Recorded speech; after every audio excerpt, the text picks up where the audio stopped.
Hello everybody and welcome to episode 18 of Mad as a Goat. Today is my own little personal rant. This is something I've wanted to rant about for pretty much since the beginning of this show, and it's basically hip-hop and me defending it. Defending hip-hop, I guess, would be the best thing, alright? All my life, I've had to defend hip-hop against all the music fads that come out. Like, I think the one now is like electro pop and dance music, shit like that. You know, with a kick, then a snare, a kick, then a snare. Double kick, whoa, where'd that come from? You know, just the most generic, boring-ass beats with just random vocals over the top that are usually pretty shit. For example, that David Guetta song with Akon, Sexy Bitch. If you think that's a good song, I suggest you shoot yourself in the face, because that is the worst piece of shit that I've ever heard, alright? That came out a few years ago and totally faded away. Had no longevity, not even an inch. What about a good hip-hop album that was made over 20 years ago and it still sounds awesome today? This album. Okay, I haven't got the cover because it came out like, it's a fold-out poster and it went straight to my wall. Okay, this album, alright? This album was made in 1991, alright?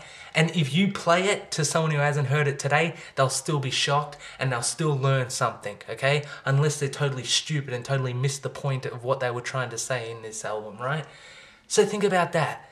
20 years on, still relevant, still sounds good, still listenable. Pick a dance song from 91 that you remember that's still listenable.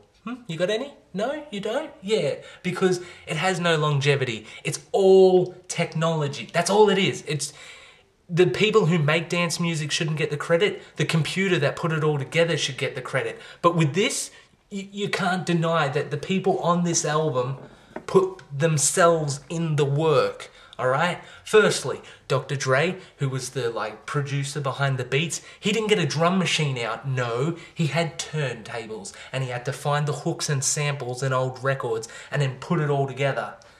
Takes a bit of time, but this guy, Dr. Dre, you have to admit, is a fucking genius. He can take anything and make it sound good. Listen to Easy Does It.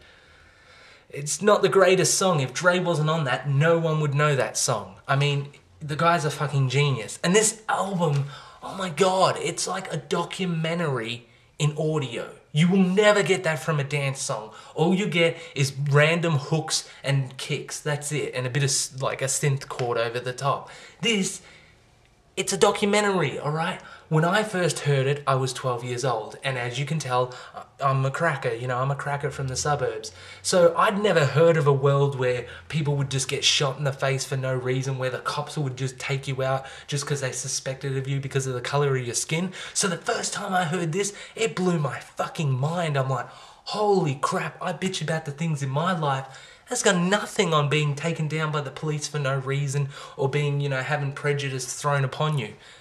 What a great thing to give to the world. Even though that, look, I'll admit this album was probably made mostly just to make money, but fuck man, it has a good message, okay? Dance music, what messages does that pass on? Let me think. Do drugs. And you're probably saying, oh, that's a huge generalization. Think about this.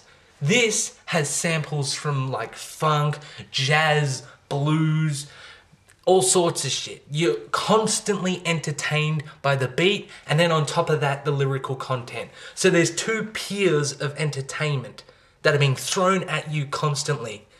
In dance music, the only thing being thrown at you like this is the kick. It's fucking garbage, alright? This kind of music, hip-hop, rap, whatever you want to call it, takes skill, takes talent. You can't just be any old fucking noob with a laptop and put down together some ill rhymes that the whole world wants to listen to. It won't happen. Can you be a skinny little faggot nerd just making some gay shit on a turntable? David Guetta with a turntable. Suck my fucking ass, man. That motherfucker can't use a turntable. All his stuff sounds the fucking same. It always starts with like...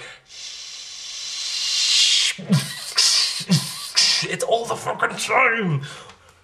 But Dr. Dre, Eazy-E, MC Ren, Yella, all them. After N.W.A, you can't like listen to Dre Day and then go back to this. Okay, it just kept progressing. I still listen to this as point of reference, but that's what hip hop does. With every generation, with every month, with every album, it just progresses. But But dance music, it just stays the fucking same. The only thing that changes is the technology. The only reason that a dance song from 2012 sounds any different than a dance song from 1991 is because of the technology, is because now they have technology that masters the kicks better. Now they have technology where you can put more loops in and shit like that. But this kind of music, it could have been made in the 60s. It could have been made in the 50s, for flip's sake. If someone had enough ingenuity, this album could have been out 30 years earlier. You can't say that about dance music. That was my argument defending hip-hop for the last time. And if anyone wants to come out and say, oh, they use samples, I don't give a fuck, okay? It's called influence. Listen to Robert Johnson. Can you honestly say to me that there is no Big Bill Broomsy sounding stuff in Robert Johnson's music?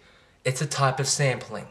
So lick my balls. That was my argument. You know I'm right, you're wrong. Dance music sucks, and I'll see y'all on the potato side.